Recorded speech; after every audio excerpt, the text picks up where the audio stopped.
pasuk says, "Eis tzara hi liYaakov, umimeno yivashea." Doesn't only mean that a person has to have emunah and bitachon, that despite the fact that it is an eis tzara liYaakov, but still mimeno yivashea, Yeshua will come. But more than that, umimeno yivashea. If we approach and utilize the tzara itself properly, that in itself will create the Yeshua. I want to relate to you some of the ways of how a person can approach and relate and utilize an eis tzara in order to create the Yeshua. So the first thing,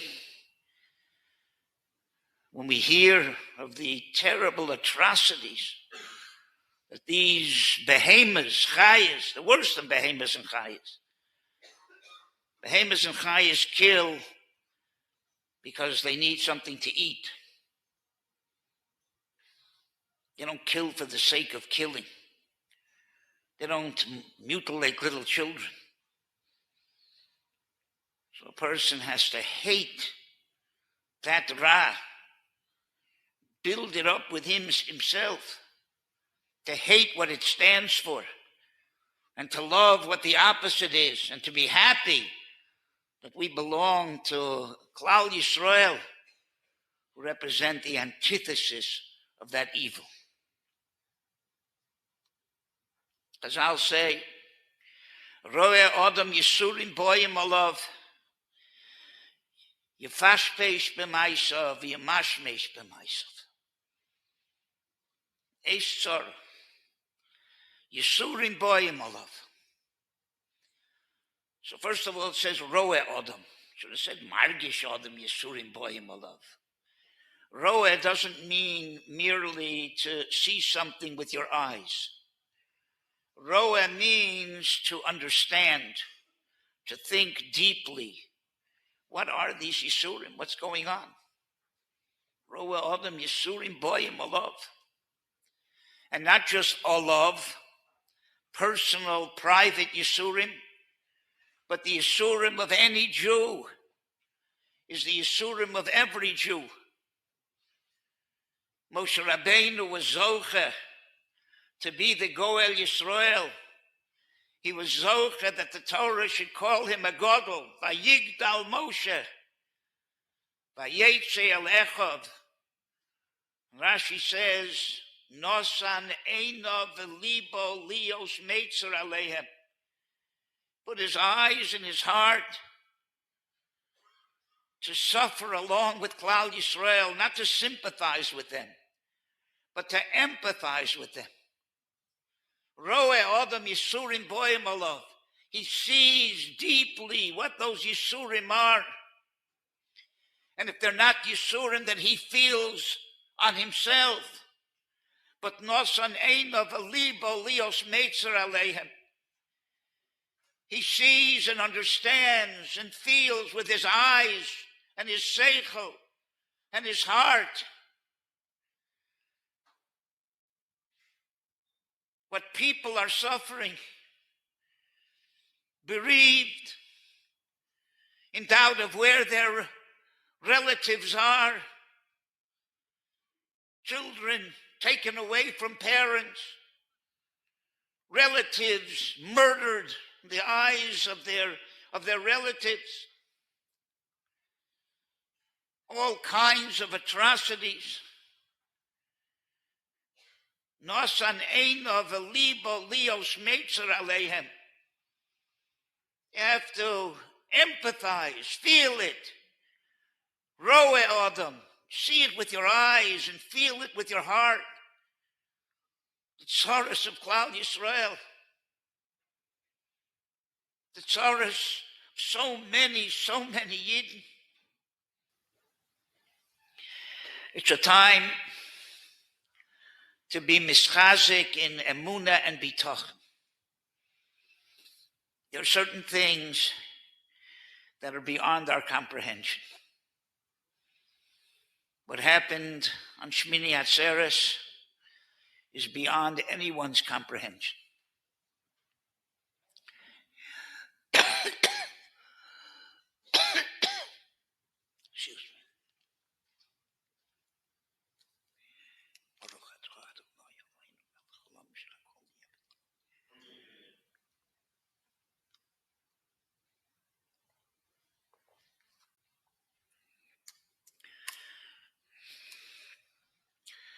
The day the Mishkan was dedicated, tremendous day of Simcha, and Aaron HaKohen was faced with the tragic death of his two sons. 2/5 of the kahuna in the world died. There are certain things that the proper response is vayido maron, to keep quiet, to accept the fact that there are things in this world that we don't understand. The Rebbe Shalom sees a very bigger picture than we see. The time is not to ask and to question. The time is to listen. What is the Rebbe Shalom trying to tell me? That's all. Tells the Rosh Hashiva, explains the following pasuk that we say tak in Mizmor Shir Liyom HaShabbos. Yishbar lo yeda, uchsil lo yoden ezos. An ignorant person doesn't know, and a fool doesn't know this. They give a marshal. Imagine an American senator who is responsible to make the decision whether something in NASA space control gets appropriations or not. He makes the decision whether they need that equipment or they don't need it. And he doesn't know too much about electronics. He knows how to turn on his transistor radio. That's it. Walks into NASA. He doesn't want people to think that he's ignorant. He walks over to one piece of equipment and he says, I don't understand why you need this piece of equipment, and until it's explained to me, you're not getting any appropriations. That's a fool. We're all ignorant of many things. There's no embarrassment to being ignorant. Ishbar lo yeda. You don't know? A lot of things we don't know. But a fool, ksil lo yoden ezos, as if everything else he understands. But this I don't understand. And everything else you do understand. I don't understand the Holocaust, and I can't believe in God. And everything else you do, why babies are born, what's it called, healthy, and why the trees grow, everything you understand about this world, except that one thing, the Holocaust. That's a fool. Admit there are things that we can't fathom, that are beyond our comprehension. Moshe Rabbeinu, when he saw an opportune time after the kapara of the Chet HaEgel, he asked the Ribono Shel Olam, Hodieni noes drachecha, let me know your ways. Chazal say, specifically he asked, Lama yesh tzadik v'tov lo, tzadik v'ralo, Rasha v'tov lo, Rasha v'ralo. Why are the tzaddikim who prosper and tzaddikim who suffer? Rishoyim who prosper and Rishoyim who suffer. So first of all, Moshe Rabbeinu has too many questions. It doesn't bother me why tzaddikim prosper, and it doesn't bother me why Rishoyim suffer. The only other two things do bother me. Why do Rishoyim prosper and tzaddikim suffer? Why did Moshe Rabbeinu ask all four? Why didn't he just ask the two that bother him? Because Moshe Rabbeinu was not a ksil. And Moshe Rabbeinu said, I'm a bar. I'm ignorant. I don't understand anything. I don't understand why tzaddikim prosper in this world. It's beyond my comprehension, and I don't understand why Rishoyim suffer in this world. I'm not only asking on the things that bother me. I'm asking in general, I'd like to understand as much as I can. It's a mitzvah to understand in this world. But I'm not asking it because it bothers me, because everything is beyond my comprehension. You know what the Rabbi Shem answered him? According to the Ksav Sofer, the Rabbi Shem told him, "V'ro'isa achorai uponai lo yero'u." When the world will reach its completion, and you'll see the entire picture, then you'll understand how everything fits in, how everything fits into HaKadosh Baruch Hu's plan. Shagafaiva Mendelovich gives a beautiful mashal. He said, Chana, in her tefillah after she had Shmuel, she said, Ein sur kelokeinu. There's no rock like God. The Gemara says, Al tikreit sur elet sayar. There's no artist like HaKadosh Baruch Hu. He said what it means is the following. Take a kindergarten child and tell them to draw the person standing in front of them. So they draw a circle for the head, a line down for the body, 2 lines out for arms, 2 lines down for legs, 2 dots for eyes, a dot for a nose, and a big smile, and you know exactly what that child is drawing every step along the way. Now tell Rembrandt to draw the same picture. So he dabs a little black paint on the canvas, then a little red paint. Somebody who knows nothing about art will tell Rembrandt, you just ruined this canvas. Black paint, red paint, bring you another canvas, start with the circle and let's get finished.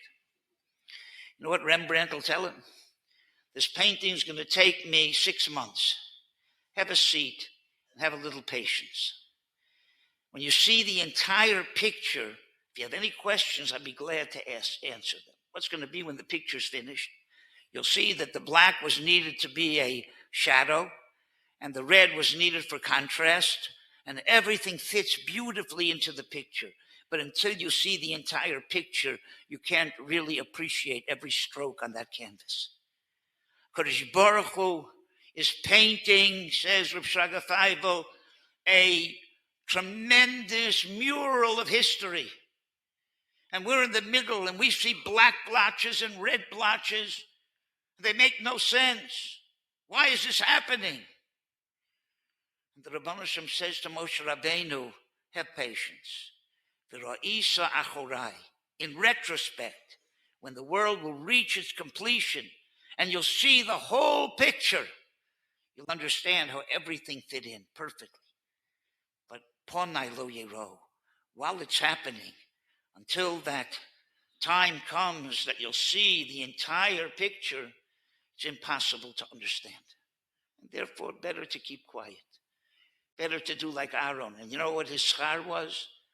Because Aaron kept quiet, the Rabban Hashem gave him a parsha in the Torah directly, spoke to him directly. Because when you think you have to speak, and the Rabban Hashem has to listen, so Rabban Hashem speak. But when you understand that God's talking to you and you're the one who has to listen, so then the Rabban Hashem says, I'll be glad to speak to you even more. The Weitzner Rav, Rabbi Meisel Zatzal, was a young Rav who was taken to Auschwitz. And he survived the war. He wrote a sefer called Mekadshe Hashem. It's a sefer of tshuvas from Kedoshim, of Rabbanim who were killed during the Holocaust. But he wrote a Hagdama, preface to that sefer, and in there he tells of quite a few episodes of what happened to him in Auschwitz. One episode, he says, is the following. An SS guard one day came to him and told him that the commandant of the camp wants to see him immediately. He understood that to me that he's going to be executed. That's what happened. This commandant was a sadist, and every once in a while, by whim, he called people and executed them, tortured them. So he figured if he resists, they'll shoot him on the spot. If he goes, he'll have another few minutes to live. So he gave his coat to one person, his food ration to another, his boots to another. He said vidui, and he went with the guard.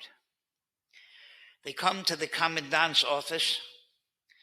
The commandant looks at him and says, Herr Rabbiner, something is bothering me. I have a question that you must answer for me. Sit down. This Nazi says, you Jews believe in God. And God is letting we Nazis do terrible, terrible things to you Jews. Don't you have questions on your God? Why he's allowing this? Doesn't it bother you? So Meisel told him to follow me. He said, when I was a little boy in Cheder, our Rebbe told us not to ask questions on God. Why not? Because God will invite you up to answer the question. And you don't want to be invited up so quickly. So if you don't want to be invited up to get the answer, don't ask the questions. So since then, I don't ask questions on God because I really don't want to be invited up that soon. The commandant laughed, liked the answer, let him go. Along those lines, Reb Shamshon Fol Hirsch says the answer to Moshe Rabbeinu was the following. The Rebbeinu Shem told him, Hinei makom iti. There's a place up here by me, said the Rebbeinu Shalom, where from my perspective, there are no questions. But if you want to stay down there and see things from your perspective, there are no answers. So that is not a time now to ask questions, but to have emun and bitachon. Someday we'll see the whole picture. We'll see it from HaKadosh Baruch Hu's perspective, and we'll know how every single thing was necessary and needed and was a tremendous chesed from Hashem, because there's more than we see in this world. There's eternity. There's an olam haneshamos. But that does not absolve these subhuman rishoyim from being punished and burning a Gehenna for the end of time for what they did. They did it with their bad kavanah. The Rebbeinu Shalom permitted it for his kavanas. It doesn't absolve them from punishment.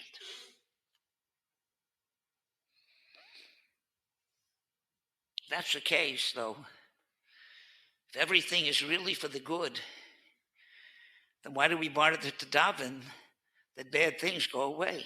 There are no bad things. Imagine somebody's in the hospital, Rahman al-Islam. The doctor examines them and comes to the conclusion that they need a very invasive, painful operation. But if they have the operation, they will live 50 happy, healthy years, for sure. How do I know? I made up the marshal. I can make it up any way I want. It's for sure. And if they don't have the operation, they will die in 2 hours, for sure. Black and white. And the patient looks up at the doctor and says, Doctor, I hate pain. Please don't give me the operation. It's going to hurt. And he pleads with the doctor. Would the doctor even consider listening to him? The doctor knows that this operation is the best thing for this person. Person doesn't see the bigger picture. Person sick, Rahman al-Islam. Person suffering. Comes to the Rebbeinu Shalom, Rifa'enu Hashem v'nei rafei. Please heal me. Why doesn't God turn around and say, I know you're sick, I made you sick. Nothing happens that I'm not involved in. I made you sick for a good reason. It's the best thing for you. For netzach netzachim, for eternity. So why would God want to listen to us to take away something good? I didn't come here to convince you not to daven. There's an answer. One answer is the following. My marshal's not a good marshal. I'll tell you what the marshal is, and then you'll understand why, even though all that happens is kol mada ovid, rachmana letav ovid, everything the Rabbi Shem does is for the good, even the most horrendous things that we see as horrendous are ultimately for the good. There's still an idea to daven. Let's go back to the doctor. Doctor examines a patient. He needs a invasive, painful operation, but it'll give him 50 happy, healthy years. However, the doctor says, the reason he needs the operation is because his body is so weak that there's no other way than the operation. But if his body would be a little bit stronger, I have a bitter medicine that this person could take that will accomplish the same exact thing as the operation. But you need a stronger body to integrate that medicine. The patient hears that. The doctor goes to prep for the operation, and he starts to make pull-ups, push-ups in the bed with the bars hanging over the bed. An hour later, the doctor comes back, re-examines him, and says, wow, the guy has really strengthened his body. He doesn't need the operation anymore. Now all he needs is the bitter medicine. He says, it's a shame, because if he could be a little bit stronger, have a sweet medicine that could do the same thing. The guy says, Doc, come back in an hour. Another hour, he's exercising, and the doctor gives him the sweet medicine. Everything in this world is for the good, but it depends really on the situation we are in. If we daven and we change our situation, and davening is just one factor. There's Torah, there's mitzvahs, there's chesed, shinu Hashem, shuni makom. Any change could possibly make the condition one where now it can happen in a sweeter way and not such a bitter way. So we daven because maybe we'll change. And maybe that which necessitated the bitter medicine or necessitated the painful operation won't be necessary anymore. We'll be able to get the same result in a different way, in a sweeter way. And therefore, we wished each other on Rosh Hashanah a Shana Tova Umasuka, not just a good year, because every year is good, no matter how bad it is, how bad it looks to us. But it's not always sweet. And we want it to be sweet too. So we daven and we try to change the situation. There's only one problem with that. Go back to the marshal. Imagine the doctor tells this patient, if your body could be just a little bit stronger, you could exercise a little bit. I'm standing there by the bed of my friend. I say, Doc, the guy's half dead. He can't exercise anything. But I'm his best friend. And I'm going home. I have a gym in my home.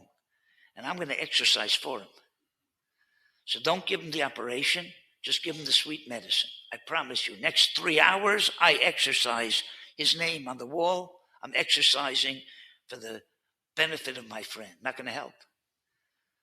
So if davening changes us, how do you change somebody else by davening for them?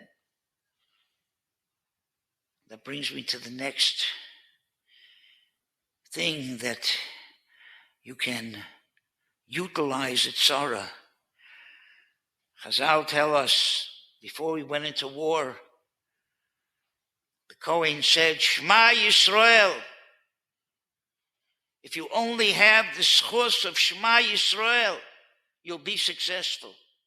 Shema Yisrael tells me two things. One is Hashem Elokeinu. Hashem is Midas HaRachamim. Elokeinu is Midas HaDin. Understand that everything that happens in this world, whether it appears to be Rachamim or Din, is really Rachamim, is Chesed. But also Hashem Echad, Shema Yisrael, just like the Rabbanu Shem is one, Klal Yisrael also has to be one.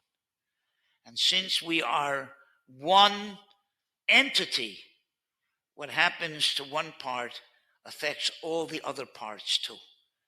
My davening changes me, but it affects a change in you too, because we, neshama-wise, are one neshama. And what affects my neshama affects your neshama. Achdus is a tremendous schus to be victorious against our enemies, because each and every person may not be a tzaddik, but Klal Yisrael as a klal is a tzaddik. Tzaddik katomar yifrach. The Midrash says that tzaddik is Klal Yisrael, and we're like a palm tree, a date palm. On the date palm, there's fruit. Those are the tzaddikim, the dates. And there's also leaves that protect that fruit. And they are the Beinonim. And then there are thorns on the palm tree. But as long as they're connected to the tree, they serve a purpose also. They also protect the fruit. So tzaddik katomar yifrach, when there's achdus in Klal Yisrael, the Midrash says, in the time of David HaMelech, they were tzaddikim, but there was no achdus between them. So they would go out into battle and lose. In the time of Achov, they were Rishoyim, but they were united. When they went out in battle, they were successful. So if you want to daven for others, it's only because you feel part of everyone else. Because your neshama and my neshama are not two entities. They're one entity. And if there's a change in my neshama, there's a change in you too, because you're part of my neshama. So that's another thing that a person has to think about. If you want to take advantage and utilize this Eis Tzara Shemimena Yivasheya.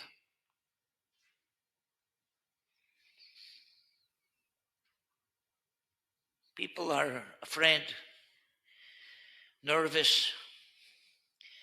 We've been saying for 40 days, just stopped last week, L'Dovid Hashem Ori. Im tachano alai machane lo yiro libi, im takum alai milchama bezos ani boteach achas shoalti meis Hashem. What does it mean? Because achas shoalti meis Hashem, I shouldn't be afraid. Torah says a mitzvah, love. You see an enemy with weapons, bombs, grenades, machine guns. Lo sira mehem. Don't be afraid. I mean, don't be afraid.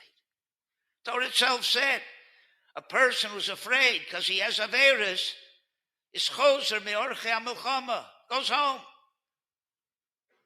Torah said, don't be afraid.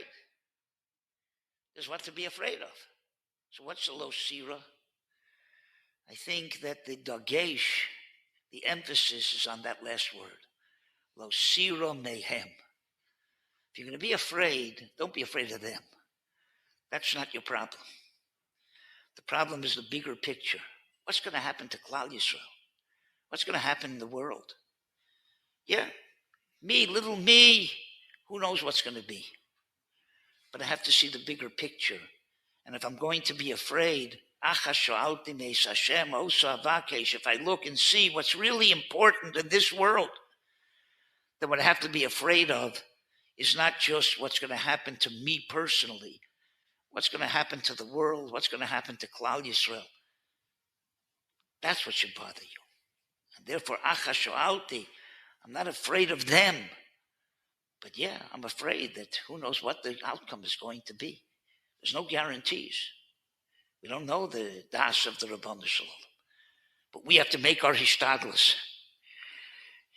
And our hishtadlus is physically to send our soldiers armed, trained, to fight, and spiritually to protect those soldiers with Torah and Tefillah and Maisim Tovim. Someone sent me an initiative of pairing people with soldiers. People who are sitting and learning, but anybody can do Ma'asim Tovim, can make a bracha, like Rabbi Fisher said.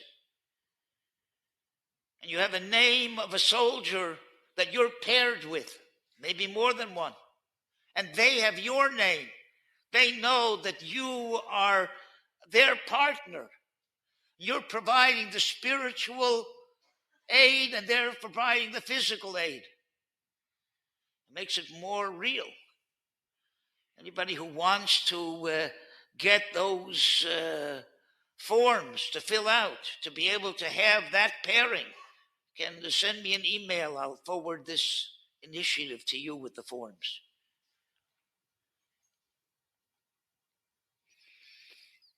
We have to daven very, very good that our soldiers should be successful, should be protected, should return home, shleimim utmimim. Their job should be an easy one, and their families should be protected, and their families should be comforted.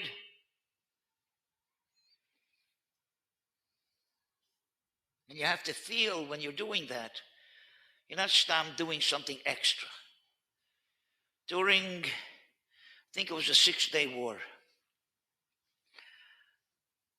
Chaim Shmuel Leff said to those who were in Mir Yeshiva, he said, you have to feel like you are on the front. There's no stam, take it easy, bein hasdorim. You are soldiers. As much as the ones who are fighting physically, you are providing the spiritual aid. And those soldiers don't have time to take a bein hasdorim or to rest. And you have to feel that you're a soldier in the spiritual part of the army. And you have to have the same sacrifice that they are sacrificing. That's how you have to learn. You have to learn like you're a soldier on the front. And a person who's not sitting and learning, but he's performing mitzvahs, he's davening, then you have to make sure that you daven and you on time and you don't talk. As if you're on the front and your mitzvahs and your tefillah and your Ma'asim Tovim are all as if you're on the front and shooting, and this is your shooting. But you do it with the same Mesiras Nefesh that soldier on the front is doing it with. But something needs to arouse us to be able to do our part. And Eish Tzara Liakov, yeah, it's a terrible tzara, and you have to feel it, and you have to hate the Rishoyim, and daven and hope that you can. The Rabbi will take Nakama, and we'll take Nakama on them. We should be zoche to destroy them finally. The government here should come to its senses, which they should have done years ago. They would have listened to me. And destroy these people, not deal with them like it's some kind of game. Destroy them completely. And even the ones, the innocent ones, Nebuch, who Baruch Hashem, they took away their water and their gas and their electricity. Take away their air too. They're not innocent. They're the ones who hand out candy and eat the candy when Yidden are killed. All of them. And the ones who are not like that, let them leave. Let them run away. And the other ones, let them eat their candy without water, without electricity, without gas, and hopefully soon without air. And we should see the day soon when the Chol Harisha Kula Ke'oshon Tichle Kisaver Memshele Zodon Min Haaretz. And then there'll be Simcha Li'artzecha V'soson Li'irecha Utzmichas Keren LeDavid Avdecha V'arichas Ner LeBen Yishai Mishichecha B'mheira V'yomeinu.